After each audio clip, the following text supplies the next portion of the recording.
Matters education, and the government has been urged to increase funding for junior secondary school classrooms countrywide.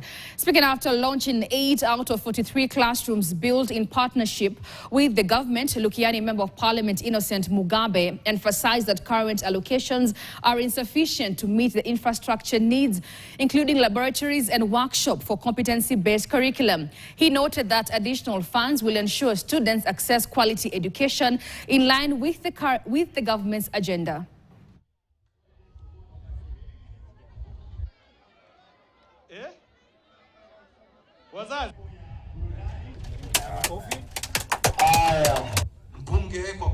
Maneno ya JSS iliongeza darasa moja grade ya 9. Si namna hiyo? Na hawa watoto hawangekuwa na pahali pa kusomea. Mimi kama kiongozi wenu nilisema kwamba nitahakikisha rasilimali nyingi ninapeleka ili kuwezesha shule zetu ziwe na nafasi ya watoto wetu wa grade 9 kusomea.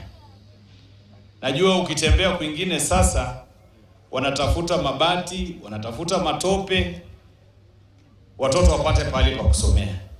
Lakini hapa kwetu Likuyani mimi nimejenga zaidi ya madarasa 40. Mwaka huu tumepangia zingine, tutatafuta na ministry, lakini kufikia mwaka ujao tunataka shule zetu zote za JSS zikuwe ziko na classrooms za kutosha.